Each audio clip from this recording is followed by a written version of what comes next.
신생아실 학대 피해자 아영이를 기억하시죠? 간호사의 상습 학대로 두개골이 골절됐고 긴 잠에 빠졌던 아영이는 결국 세상을 떠났습니다. 이제는 자유롭게 하늘을 날았으면 좋겠다는 아버지의 마지막 인사처럼 아영이는 천사가 되었습니다. 아영이는 또래 4명에게 생명을 나눠주고 떠났는데요. 3년 8개월 동안 매일매일이 고비였습니다. 맥박이 나빠지고 심장도 멈추고 끝내 뇌파도 멈췄습니다. 숱한 고비를 넘기고 또 넘기면서 고생이 참 많았던 아영이가 하늘에서는 부디 건강하고 행복한 꿈만 꾸기를 간절히 기도합니다. 차상은 기자의 보도입니다. 아영이는 태어난 지 닷새 만에 벌어진 사건으로 눈 한 번 제대로 뜨지 못한 채 세상을 떠났습니다. 지난 2019년 10월 신생아실 간호사가 바닥에 떨어뜨린 충격으로 두개골이 골절돼 의식불명에 빠졌습니다. 다가온 죽음 앞에 아버지는 힘든 결정을 했습니다. 아영이 장기를 기증해 4명에게 새 생명을 선물한 겁니다. 아이가 이제 세상에 태어나서 어떤 의미 있는 행동, 어떤 삶의 의미를 좀 찾았으면 좋겠기도 하고 다른 사람 몸에서라도 좀 더 삶을 이어나왔으면 좋겠다. 아영이를 떨어뜨린 간호사는 신생아들 얼굴을 치는 등 상습 학대한 혐의까지 더해져 재판에 넘겨졌고 지난달 징역 6년형이 확정됐습니다. 가해자는 지금까지 사과 한 번 없었습니다. 당시 사건이 알려지자 신생아실의 CCTV를 의무적으로 설치하는 법안이 발의됐지만 시간이 지나면서 없던 일이 됐습니다. 잠든 모습이라도 괜찮으니 아이를 만나는 게 좋았던 아버지. 힘든 결정 끝에 딸에게 마지막 인사를 건넸습니다. 작은 몸에 갇혀서 힘들었는데 이제 자유롭게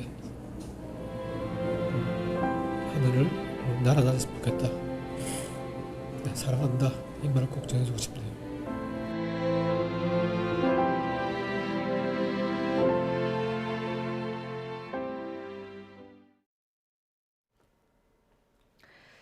다음 소식입니다. 수원 아파트 냉장고에서 아기 시신 2명이 발견돼 충격을 줬죠. 이 사건의 친모가 변호인을 통해서 손편지를 공개했습니다.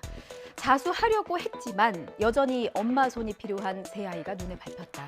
셋째에게 씻는 법, 밥하는 법, 빨래 개는 법 알려줘서 엄마 없이도 생활할 수 있도록 시간을 좀 벌고 싶었다고 주장했습니다. 그런데 이제와 후회하면 뭐합니까? 경찰은 당초 영아 살해죄를 적용했다가 살인죄로 혐의를 바꿨습니다. 한 번도 아니고 2번이나 갓 태어난 아기를. 분명 고의성이 있다고 판단했고요. 남편도 방조 혐의로 피의자로 입건됐습니다. 박정현 기자의 보도입니다. 갓난아기 2명을 1년 간격으로 잇따라 살해하고 시신을 냉장고에 보관해온 혐의로 구속된 30대 친모 고모 씨. 실제로 범행 2년 전쯤 남편이 실직한 데다가 이전에 한 차례 낙태한 적이 있는 고 씨는 수술비에 부담을 느꼈다고 말한 것으로도 알려졌습니다. 하지만 경찰은 구속 엿새 만에 혐의를 살인죄로 바꿨습니다. 또 아내의 범행을 몰랐다고 주장해온 남편 이모 씨는 방조 혐의로 피해자 전환했습니다. 이런 가운데 친모 고 씨는 변호인에게 전달한 손편지를 통해 심경을 밝혔습니다. 죽은 아이를 매일 생각했다며 셋째가 초등학교에 들어가면 자수하려 했지만 여전히 엄마 손이 필요한 어린 자녀들을 떨칠 수 없어 미뤘다고 주장했습니다. 씻는 법과 밥하는 법, 빨래 개는 법 등을 알려줘서 엄마 없이도 생활할 수 있도록 시간을 벌고 싶었다는 겁니다. 이어 평생 속죄하며 살겠다며 남은 아이들만은 상처받지 않도록 보호해달라고 호소했습니다. 지난 18일 새벽 2시쯤 서울 송파구 방이지구대에 인사불성의 여성이 들어왔습니다. 택시 요금을 내지 않아서 기사가 인계한 건데요. 행동이 좀 수상쩍었습니다. 계속 얼굴을 긁고 자신의 팔다리가 좀 어디 있나 확인을 하면서 안절부절 못하는 모습이 포착됐습니다. 비틀거리고 대화도 안 통하고 횡설수설만 하고 취하긴 취했습니다. 그런데 술이 아니었네요. 화면 보시겠습니다. 2손을 가지런히 모은 채 지구대로 들어온 여성. 경찰들이 둘러싸고 대화도 시도해보고 도와주려고 시도하지만 도무지 대화가 안 통합니다. 이 여성 갑자기 손을 마구 흔드는가 하면 갑자기 또 화장도 이렇게 하고요. 몸 이곳저곳을 확인하면서도 무언가 좀 정신이 나간 듯한 모습입니다. 주치자와는 조금 다른 낌새에 경찰은 마약 수사팀의 지원을 요청했습니다. 여성의 휴대전화 번호 2개를 전부 조회했더니 3개월 전부터 필로폰 투약 혐의로 재판 중인 사실이 드러났거든요. 잠시 후에 도착한 마약 수사팀은 여성의 동의를 얻어서 간이시약 검사를 했고요. 필로폰 양성 반응이 나왔습니다. 결국 현장에서 체포된 이 여성 수갑차고 구속됐습니다. 마약 투약 혐의로 재판을 받던 중에 또다시 마약에 손을 대다니요. 경찰은 영상 말미에 이런 글을 남겼습니다. 마약에 빠진다는 것은 당신이 누구인지를 잃게 되는 것입니다. 여러분, 마약이 이렇게나 무섭습니다.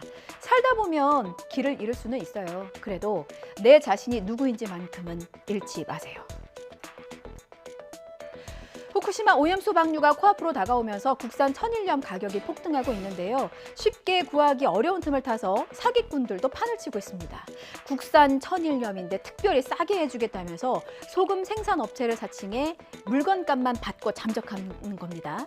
그럴듯하게 명함도 파고 사업자 등록증, 세금 명세서도 위조해서 보내니까 이거 누가 안 속겠어요. 심지어 사기범은 한전이라고 속여서 진짜 사무실 전화선까지 끊어놨습니다. 사기꾼의 수법에 피해자가 속출했는데요. 경찰도 수사에 나섰습니다. 안동준 기자입니다.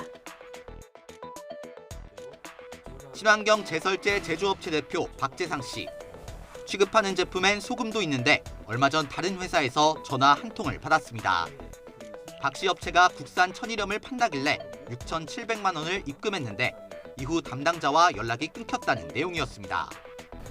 김민철이라는 과장이 그 영업부에 근무를 하냐 그렇게 연락이 왔었고 저희는 그런 직원이 없다. 그리고 국산 천일염을 취급하지 않습니다. 이렇게 전달을 했었고 알고 보니 누군가 박 씨의 업체인 척 전화를 돌리며 싼 값에 국산 천일염을 판다고 사기를 치고 있었습니다. 신안에다 주문을 했거든요. 근데 계속 미뤄주고 2주, 3주 동안 오질 않아요. 그래서 이제 다급한 마음에 범행 전날 사기범이 박 씨 사무실로 직접 연락한 사실도 드러났습니다. 한국전력인데 인근 공사 탓에 며칠 동안 전화선을 끊어야 한다며 박 씨 사무실 전화를 다른 인터넷 전화번호로 돌려놓게 한 겁니다. 그 결과 박 씨 사무실로 전화를 걸어도 사기범에게 연결된 거라 피해 업체들은 꼼짝없이 당할 수밖에 없었습니다.